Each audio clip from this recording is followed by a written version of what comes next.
જમ્મુ કાશ્મીરના પહેલગામમાં આતંકી હુમલાના મૃતકો માટે સરીગામમાં યુવા શક્તિ ચેરિટેબલ ટ્રસ્ટ દ્વારા કેન્ડલ માર્ચનું આયોજન કરવામાં આવ્યું હતું। મૌન રેલી કાઢી મૃતકોને શ્રદ્ધાંજલિ પાઠવવામાં આવી હતી। જમ્મુ કાશ્મીરના પહેલગામમાં આતંકી હુમલામાં 27 જેટલા લોકોના મોત નિપજ્યા હતા। આ ઘટનાને લઈ દેશભરમાં ભારે પ્રત્યાઘાત પડ્યા છે। મૃતકોના આત્માની શાંતિ માટે ઠેર ઠેર કેન્ડલ માર્ચ સાથે મૌન રેલી નીકળી રહી છે અને મૃતકોને શ્રદ્ધાંજલિ પાઠવવામાં આવી રહી છે। જ્યારે બીજી બાજુ આતંકીઓને ફાંસીની સજા થાય તેવી પણ માંગ કરવામાં આવી રહી છે। દેશભરમાં વિરોધ પ્રદર્શન પણ થઈ રહ્યા છે।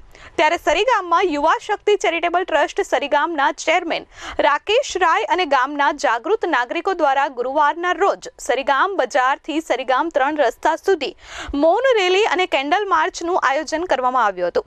આતંકી હુમલામાં દુઃખદ નિધન અંગે શ્રદ્ધાંજલિ આપવા તેમજ આતંકવાદી હુમલાના વિરોધમાં યુવા શક્તિ ચેરિટેબલ ટ્રસ્ટ દ્વારા કેન્ડલ જલાવી દિવંગત નાગરિકોને શ્રદ્ધાંજલિ અર્પણ કરવામાં આવી હતી।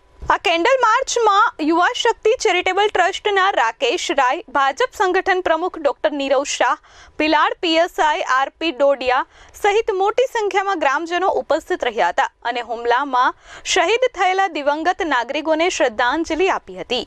યુવા શક્તિ ચેરિટેબલ ટ્રસ્ટ સરીગામ અને સમસ્ત સરીગામના ગ્રામજનો વતીથી 22 તારીખે મંગળવારના રોજ જમ્મુ કાશ્મીરના પહેલગામ ખાતે આપણા દેશના અને ગુજરાત સહિત 27 પર્યટકોના જે નિર્દોષ પર્યટકો હતા એમને આતંકવાદી દ્વારા ગોળી મારીને જઘન્ય હત્યા કરવામાં આવી, જઘન્ય અપરાધ કરવામાં આવ્યો।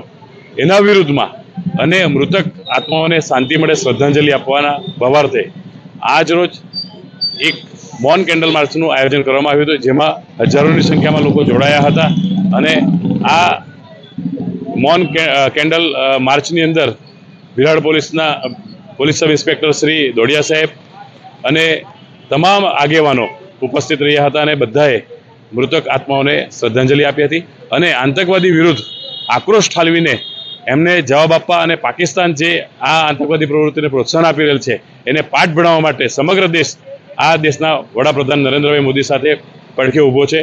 અમિત સિંહ રાજપૂત સાથે પ્રશાંત પંચાલ, S24 ન્યૂઝ, સરીગામ।